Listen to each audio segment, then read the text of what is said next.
ಏನು ಬೇಕಾಗಿಲ್ಲ guys. Weight loss ಮಾಡ್ತಿರೋರಿಗೆ help ಆಗೋವಂಥ ಒಂದು ಮಲ್ಟಿಗ್ರೈನ್ ದೋಸೆ ರೆಸಿಪಿ ತೋರಿಸ್ತಾ ಇದ್ದೀನಿ. ತುಂಬಾ ಚೆನ್ನಾಗಿರುತ್ತೆ ಇದು. ನೋಡಿ ಎಷ್ಟು ಚೆನ್ನಾಗಿ ಕಲರ್ ಬಂದಿದೆ ಅಂತ ಹೇಳಿ.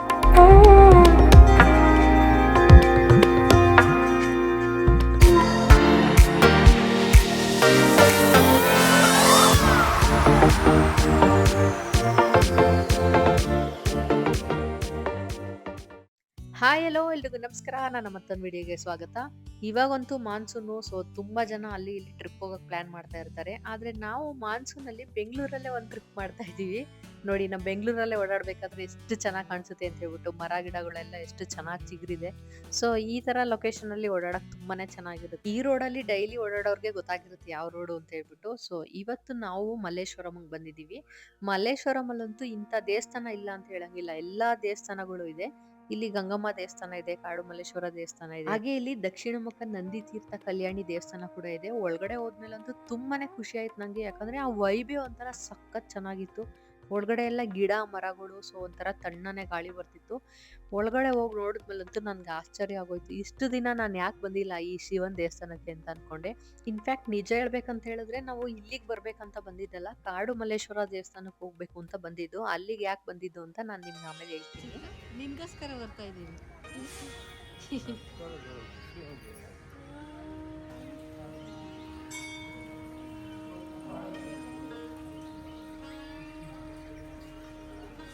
ಈ ಶಿವನ್ ದೇವಸ್ಥಾನ ಅಂತೂ ತುಂಬಾನೇ ಚೆನ್ನಾಗಿದೆ. ಎದುರುಗಡೆ ಒಂದು ಹಳೆ ಕಲ್ಯಾಣಿ ಇದೆ. ಆಕ್ಚುಲಿ ಅದು ತುಂಬಾ ಆಳ ಇದೆ ಅನ್ಸುತ್ತೆ. ಪೂಜಾರಿಗಳು ಹೇಳ್ತಾನೆ ಇದ್ರು ತುಂಬಾ ಆಳ ಇದೆ, ಹುಷಾರು, ಹತ್ರ ಹೋಗ್ಬೇಡಿ, ಮಕ್ಳನ್ನೆಲ್ಲ ಬಿಡಬೇಡಿ ಅಂತ ಹೇಳ್ಬಿಟ್ಟು. ಅದ್ರೊಳಗೆ ಎಷ್ಟೊಂದು ಆಮೆಗಳು, ಮೀನುಗಳೆಲ್ಲ ಇತ್ತು. ಸೊ ತುಂಬಾನೇ ಚೆನ್ನಾಗಿತ್ತು ನೋಡಕ್ಕೆ. ನಾವು ತುಂಬಾ ಹೊತ್ತು ಅಲ್ಲಿ ಟೈಮ್ ಸ್ಪೆಂಡ್ ಮಾಡಿದ್ವಿ. ಚೀಕುನು ಅಷ್ಟೇನೆ ಫುಲ್ ಆಮೆ ಎಲ್ಲ ನೋಡ್ಕೊಂಡು ತುಂಬಾ ಎಂಜಾಯ್ ಮಾಡ್ತಾ ಇದ್ದ ನೋಡಿ.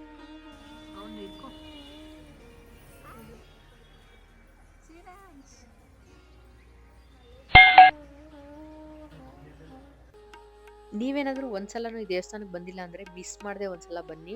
ಫುಲ್ ಸುತ್ತ ದೇವಸ್ಥಾನ ಇದೆ, ಮಧ್ಯ ಕಲ್ಯಾಣಿ ಇದೆ, ಮತ್ತೆ ಅದು ಓಪನ್ ಸ್ಪೇಸ್ ಇರೋದ್ರಿಂದ ಅಲ್ಲಿ ತುಂಬಾ ಗಿಡ ಮರಗಳೆಲ್ಲ ಇದೆಯಲ್ಲ, ಅಕ್ಕಿ ಪಕ್ಷಿಗಳೆಲ್ಲ ಚಿಲಿಪಿಲಿ ಗುಡ್ತಾ ಇರೋದು ತುಂಬಾನೇ ಚೆನ್ನಾಗಿ ಕೇಳಿಸ್ತಾ ಇತ್ತು. ನಿಮ್ಗೇನಾದ್ರೂ ಮನ್ಸಿಗೆ ಬೇಜಾರಾಗಿದ್ರೆ ಇಲ್ಲ ಯಾವ್ದಾದ್ರು ವಿಷಯಕ್ಕೆ ಅಪ್ಸೆಟ್ ಆಗಿದ್ರೆ ಇಲ್ಲಿ ಬಂದು ಶಿವನ್ ದರ್ಶನ ಮಾಡ್ಕೊಂಡು ಸ್ವಲ್ಪ ಹೊತ್ತು ಟೈಮ್ ಸ್ಪೆಂಡ್ ಮಾಡೋಗಿ, ತುಂಬಾನೇ ಮನ್ಸಿಗೆ ಸಮಾಧಾನ ಸಿಗುತ್ತೆ.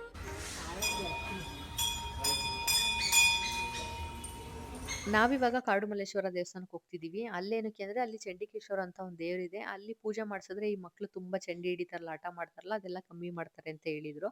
ಅದಕ್ಕೆ ಟ್ರೈ ಮಾಡೋಣ ಅಂತ ಹೇಳ್ಬಿಟ್ಟು ಚೀಕುನ ಅಲ್ಲಿ ಕರ್ಕೊಂಡು ಹೋಗ್ತಾ ಇದೀವಿ.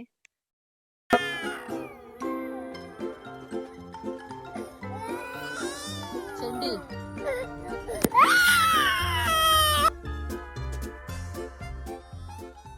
ಯಪ್ಪ, ನೋಡಿದ್ರಲ್ಲ ನೀವೇ ಎಷ್ಟು ಹಠ ಮಾಡ್ತಾನೆ ಅಂತ ಹೇಳ್ಬಿಟ್ಟು. ದೊಡ್ಡ ಹಠಮಾರ ಆಗ್ಬಿಟ್ಟಿದ್ದಾನೆ. ಆಕ್ಚುಲಿ ಇಲ್ಲಿ ಕಡಲೆಪುರಿ ತಗೊಂಡು ಹೋಗ್ಬೇಕಂತೆ. ಸೊ ಅಲ್ಲಿ ಪೂಜಾರಿ ಬಂದು ಪೂಜೆ ಮಾಡ್ಬಿಟ್ಟು ಕೊಡ್ತಾರೆ. ಆಮೇಲೆ ಅದನ್ನ ಒಂದ್ 10 ಜನಕ್ಕೆ ಹಂಚ್ಬೇಕು. ಸೊ ಮಕ್ಳಿದ್ರೆ ಮಕ್ಳಿಗೂ ಕೂಡ ಹಂಚ್ಬೇಕು. ಅಲ್ಲಿ ಒಂದ್ ಸಣ್ಣದಾಗೆ ಪೂಜೆ ಮಾಡ್ಕೊಡ್ತಾರೆ. ಆಮೇಲೆ ಮಕ್ಳು ಚಂಡಿ ಹಿಡಿಯೋದ್ ಬಿಡ್ತಾರೆ ಅಂತ ಹೇಳ್ತಾರೆ. ಗೊತ್ತಿಲ್ಲ, ನೋಡೋಣ ಹೆಂಗ್ ವರ್ಕ್ ಆಗುತ್ತೆ ಇದು ಅಂತ ಹೇಳ್ಬಿಟ್ಟು.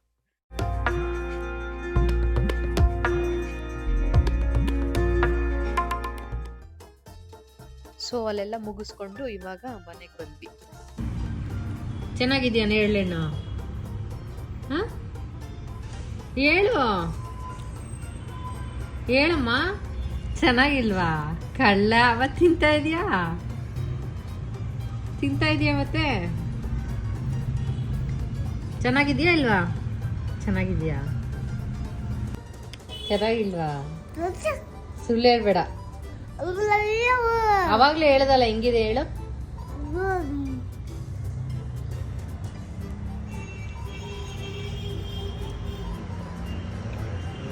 ಹೇಳು ಗುಮ್ಮ, ಸ್ಲೋ ತಿನ್ನು.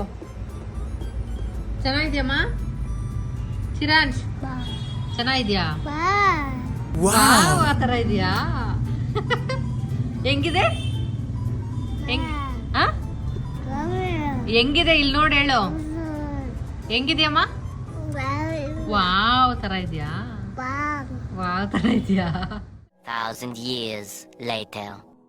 ಮನೆಗೆ ಬಂದು ಒಂದು ಹೆಲ್ದಿ ಆಗಿರೋ ಅಂತ ಬ್ರೇಕ್ಫಾಸ್ಟ್ ನ ಮಾಡ್ಕೊತಾ ಇದ್ದೀನಿ. ಏನಪ್ಪಾ ಅಂತ ಹೇಳಿದ್ರೆ ಮಲ್ಟಿ ಗ್ರೈನ್ ದೋಸೆ ಮಾಡ್ಕೊತಿದ್ದೀನಿ. ಸೊ ಇದಕ್ಕೆ ಎಲ್ಲಾ ಕಾಳುಗಳನ್ನ ಮಿಕ್ಸ್ ಮಾಡಿ ಮಾಡೋದು. ಈ ಮಲ್ಟಿಗ್ರೈನ್ ದೋಸೆ ವೆಯ್ಟ್ ಲಾಸ್ ಮಾಡ್ತಿರೋರ್ಗಂತೂ ತುಂಬಾನೇ ಒಳ್ಳೇದು, ಹಾಗೆ ತುಂಬಾ ಹೆಲ್ದಿ ಕೂಡ. ಇದರಲ್ಲಿ ದೋಸೆ ಪಡ್ಡು ಎಲ್ಲಾನು ಮಾಡ್ಕೋಬಹುದು, ಈವನ್ ಇಡ್ಲಿ ಕೂಡ ಮಾಡ್ಕೋಬಹುದು. ಸೇಮ್ ನಾರ್ಮಲಿ ನಾವ್ ಹೆಂಗ್ ಅಕ್ಕಿ ನೆನೆಸಿ ನಾವು ಗ್ರೈಂಡ್ ಮಾಡ್ಕೊಂತೀವಲ್ಲ ಅದೇ ಪ್ರೊಸೀಜರ್. ಅದು ಸೇಮ್ ಬೆಳಗ್ಗೆನೆ ಎಲ್ಲ ನೆನೆಸಿಡ್ಬೇಕು, ಸಾಯಂಕಾಲ ರುಬ್ಕೊಂಡು ಸೊ ಓವರ್ ನೈಟ್ ಫರ್ಮೆಂಟ್ ಆಗೋಗ್ಬಿಟ್ರೆ ತುಂಬಾ ಚೆನ್ನಾಗಿ ಫರ್ಮೆಂಟ್ ಆಗಿರುತ್ತೆ. ಯಾವುದೇ ಸೋಡಾ ಗಿಡ ಏನು ಹಾಕೋ ಅವಶ್ಯಕತೆ ಇಲ್ಲ, ಅಷ್ಟು ಸಾಫ್ಟ್ ಆಗಿ ತುಂಬಾನೇ ಚೆನ್ನಾಗಿ ಬರುತ್ತೆ ಮಾತ್ರ.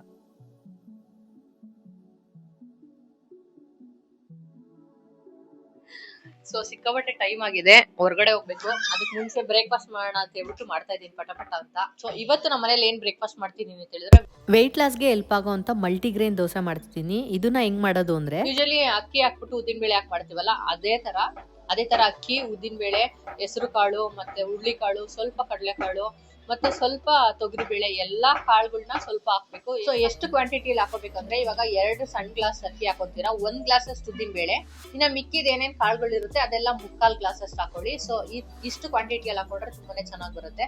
ಸೊ ಹೆಂಗಾಗಿದೆ ಅಂತ ತೋರಿಸ್ತೀನಿ ಬನ್ನಿ. ಫುಲ್ ಫರ್ಮೆಂಟ್ ಆಗಿದೆ, ಫುಲ್ ಉಪ್ಪಿ ಜಲ್ಲಿ ಆಗ್ಬಿಟ್ಟಿದೆ ನೋಡಿ.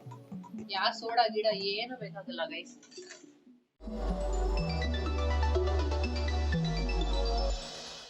ನೋಡಿ ಎಷ್ಟು ಚೆನ್ನಾಗಿ ಉಪ್ಪಿದೆ. ಆಕ್ಚುಲಿ ಒಂದ್ ಇಡೀ ಅವಲಕ್ಕಿನೂ ಹಾಕೊಂಡೆ ನಾನು ರುಬ್ಬೇಕಾದ್ರೆ, ಒಂದ್ 10 ನಿಮಿಷ ನೆನ್ಸಿ. ಹಿಂಗಾಗಿದೆ ನೋಡಿ. ಸೊ ಚೆನ್ನಾಗಿ ಮಿಕ್ಸ್ ಮಾಡ್ಕೋಬೇಕು ಅಂತ.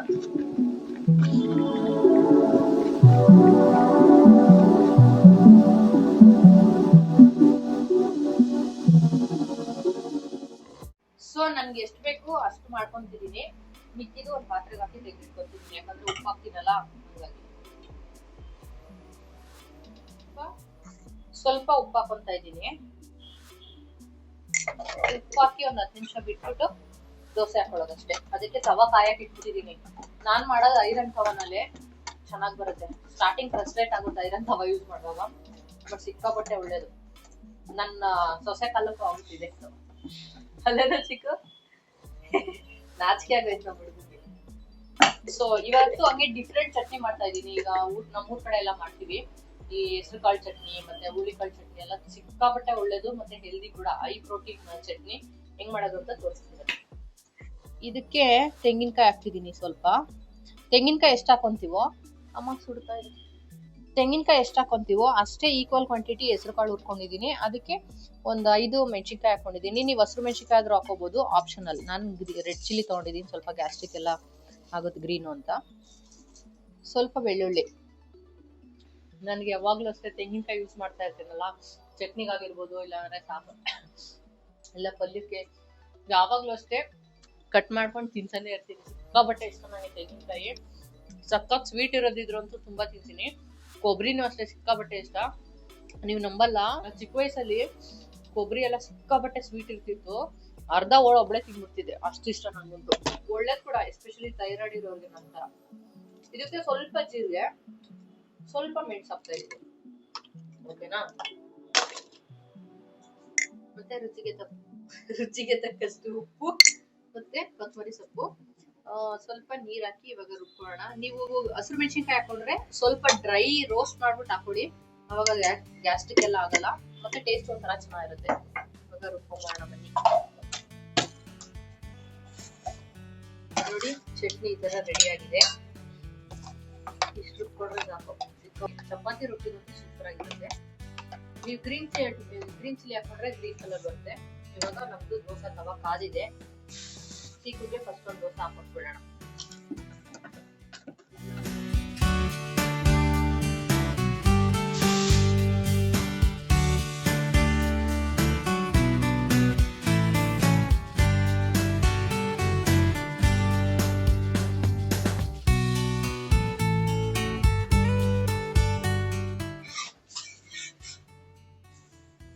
ನೋಡಿ ಎಷ್ಟು ಚೆನ್ನಾಗಿ ಕಲರ್ ಬಂದಿದೆ ಅಂತ ಹೇಳ್ಬಿಟ್ಟು.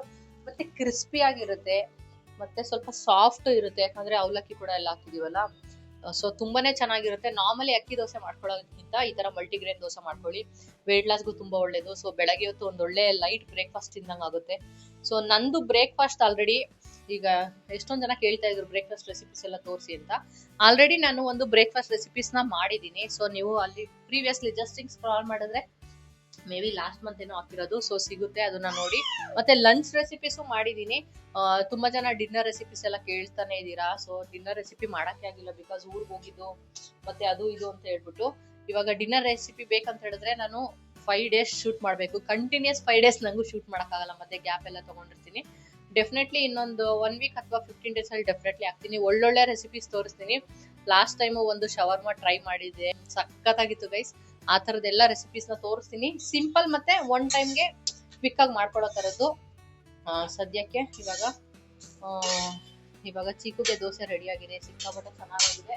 ತುಪ್ಪ ಹಾಕ್ಬಿಟ್ಟು ಅವನಿಗೆ ಕೊಡ್ತೀನಿ, ಅವನೇ ತಿಂತಾನೆ. ತಿನ್ಬಾರಮ್ಮ.